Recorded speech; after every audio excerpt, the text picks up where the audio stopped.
很多读者在第一次接触魔幻现实主义时，都会有一种感觉，认为这是不是现实写不下去了，只能加点胡编乱造的写法。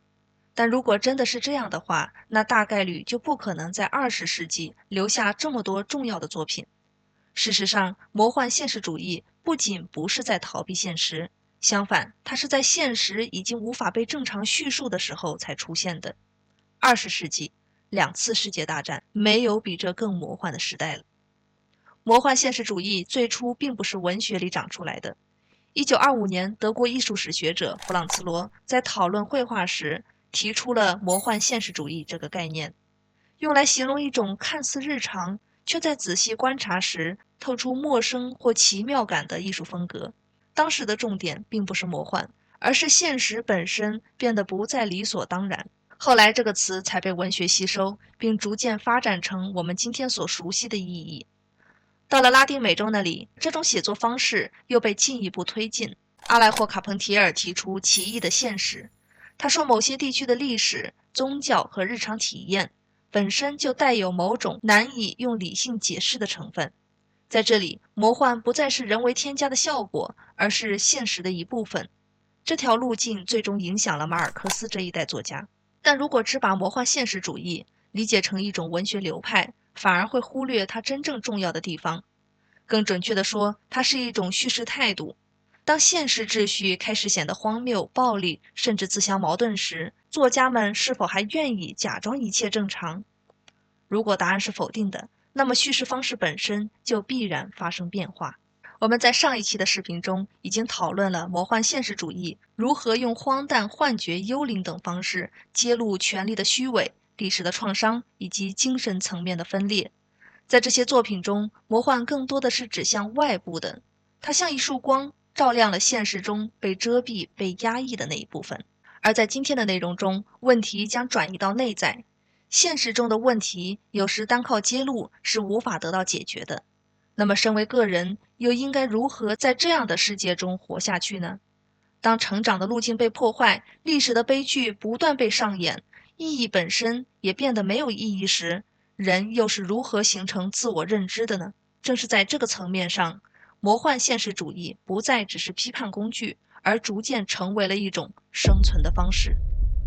铁皮鼓是德国作家君特·格拉斯的成名作，发表于1959年。小说诞生于二战之后的德语区，那时的德国不仅是战争的失败者，很多人更是纳粹暴行的直接参与人。正是在面对这样的战争记忆、集体沉默与道德责任时，格拉斯才会用如此反常的叙事方式来书写一个已经出了问题的现实。故事的主人公奥斯卡在3岁生日那天决定不再长大，从那一刻起，他的身体被固定在儿童状态，但意识却可以持续发育。他随身携带一面铁皮鼓，用敲击来表达情绪，同时还拥有了一种超能力，那就是通过尖叫击碎玻璃。这个设定并不复杂，却从一开始就把小说推到了魔幻现实主义的轨道。从情节层面来看，铁皮鼓不是一部成长类的小说，因为它拒绝成长。奥斯卡很清楚，所谓大人的世界，代表着要接受一整套虚伪、暴力和自我欺骗的社会规则。于是，他用停止生长的方式拒绝进入这个世界。这更像是一种消极的抵抗，因为现实要你变得成熟，而这种成熟意味着顺从。这不是一个孩子的怪癖，而是一个时代的问题。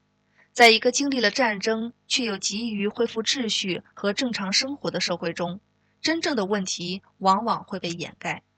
人们可以重新工作、结婚、生子，仿佛一切不好的过去都可以忘记，并且重新开始。而奥斯卡的停止生长正好戳破了这种表面上的正常，这是对社会最直观的控诉。奥斯卡的尖叫能力在这里也显得意味深长。人们尖叫通常是因为压抑、恐惧、失去理性，或者仅仅是一种能量的释放。这种来自生命本能的嘶吼可以穿透日常的虚伪，让那些沉重的真相和存在的本真重新显现出来。这很容易让人联想到爱德华·蒙克的尖叫，同样没有明确对象，也同样无法被理性解释。它更像是一种对世界整体状态的本能反应。即便是不同的艺术形式，在这里也可以呈现出某种相似性。值得注意的是，铁皮鼓的魔幻并不提供解决方案。奥斯卡的拒绝成长并没有让他获得自由，反而使他长期处于边缘位置。他既无法真正融入成人的世界，也无法回到天真浪漫的童年。这正是格拉斯所要呈现的困境。当现实已经无法被信任，人所能做的选择往往并不理想，只是相对可以承受而已。因此，铁皮鼓让读者不得不反复面对一个问题：在一个已经出了问题的世界里，成长究竟意味着什么？而拒绝成长，又是否真的只是在逃避呢？《百年孤独》是哥伦比亚作家马尔克斯的代表作，发表于1967年。小说写于拉美社会长期动荡的背景之下。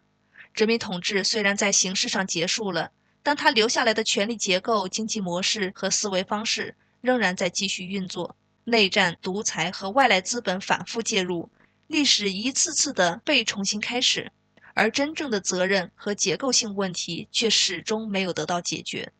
从表面上看，《百年孤独》讲述的是布恩迪亚家族7代人的兴衰史。故事发生在虚构的小镇马孔多，这里的人会遇见幽灵、天降花雨、升天而去的亲人。但如果仅仅把《百年孤独》理解为一部充满奇幻的家族小说，那就会错过它真正的核心。马尔克斯真正在意的不是奇幻，而是时间。在这部小说中，时间并不像传统叙事那样把人物一步步带向未来。看过剧版的应该都熟悉这个画面，这里的时间更像是在原地打转，家族成员的名字不断重复，人物性格也反复出现，错误一代代重演。即便时代在变化，科技在进步，马孔多在发展，人物的命运却始终被拉回某个熟悉的老旋律中。事情确实发生在不同年代，但经历并不会自动转化为经验，历史也不会自然通向进步。过去并没有真正的过去，它以记忆、幽灵、预言和命名的方式持续介入到现在。马尔克斯想要表达的并不是一种宿命意义上的注定失败，而是当一个社会反复经历暴力、压迫和失序，却始终无法完成自我反思时，时间就变成了一个不断循环的囚笼。魔幻事件之所以频繁出现，也是为了衬托小镇每一次所谓的进步，并没有改变任何东西。就像一个人，无论是换工作、换城市、换关系，每一次都会陷入几乎相同的困境。所谓预言之所以准确，也不是因为神秘，而是因为命运早已在历史的重复中被写好。而当一切都可以被提前预见时，未来也就失去了被期待的理由。百年孤独并没有为布恩迪亚家族安排一次觉醒或逃离，而是让故事在自身的逻辑中走向了循环。就像我们生活中的有些孤独，并不是个人的选择，而是被放进了一个只能这样生活的结构里。如果说铁皮鼓通过拒绝成长，展示了个体对失去现实的本能抵抗，那么百年孤独则进一步指出，即便人选择顺从进入历史，也未必真的能够前进。海边的卡夫卡是日本作家村上春树发表于2002年的长篇小说，它延续了村上春树多部作品中反复出现的主题，也就是日本社会如何面对尚未被消化的战后集体性创伤。不过和前面不一样的是，二战和战后美军的占领并没有以正面叙事的方式出现，它更像是一种持续存在的背景，反复影响着书中人物的命运。要知道，写这本书的时候，二战已经过去了半个世纪了。小说中直接承载这一历史重量的角色是中田，他在战争时期的一次神秘事件中失去了记忆和语言能力，却获得了与猫对话的能力。通过军方文件、医生访谈和信件，小说零散地呈现了战争时期乡村生活的细节，对生化攻击的恐惧、物资短缺下的生存压力，以及一种始终无法解释的不安。战争所带来的创伤并未结束，它总是会以各种各样的形式留下来。村上春树本人并没有亲历战争，但他从父辈那里继承了大量的战争记忆。他曾将这些记忆称为一种遗产，一种虽然不是自己亲身体验，但却永远无法回避的历史负担。这种继承而来的记忆，正是海边的卡夫卡中人物普遍面对的处境。人们虽然看似活在当下，却也不过是从过去的生活中一步步走来，慢慢地长成的现在的样子。与此同时，小说还反复触及神道教这一日本传统信仰体系。神道强调仪式、自然与过去的持续存在，这为小说中反复出现的灵魂啊、入口啊提供了一种文化语境，那就是过去并不会消失，它只会改变存在的方式。从表面上看，海边的卡夫卡的情节是松散的，甚至是混乱的。少年离家出走，会说话的猫，美国军方文件，神秘人物，不断应验的预言。但如果只是把它当作怪事的堆积，就会错过小说真正的结构。小说实际上并行展开了两条线路，一条线路是卡夫卡的离家出走，他在15岁生日那天离开东京，试图逃离父亲留下的预言，一个类似俄狄浦斯神话的诅咒。俄狄浦斯是一个被预言他会杀父奸母的人，因此被父亲遗弃。而书中的卡夫卡每遇到一位对自己有性吸引力的女性，都会在心里质疑，这该不会是母亲还是姐姐吧？现实与预言纠缠在一起，使他无法确认自己的位置。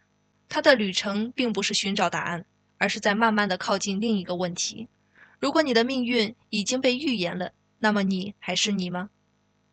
另一个线路是中田的漂流。中田不记得战争中发生了什么事，也没有了最基本的语言能力，却以极强的行动力不断推进事件的发展，完成某种必要的事。他的旅程涉及入口石、灵魂、杀戮和封闭通道。这条线路看似更魔幻，实际上却在处理一个更现实的问题：当一个人失去语言和记忆，他是否还能在无法解释自己的情况下，对已经发生的事情负责呢？这两条线在故事中相互呼应，一个是少年必须离开入口继续生活，一个是老人在完成使命后死亡。结构上的对称清楚地让大家看到，有些人负责承载过去，而有些人则必须放下过去，继续前行。或许真正的成熟不是获得答案，而是学会释然，并重新开启属于自己的命运。或许真正的阅读体验也是如此。有时我们并不需要理解每一个细节，而是要学会在无法完全理解的世界里感受、经历并继续前行。关注我，成为更好的自己。我们下期再见。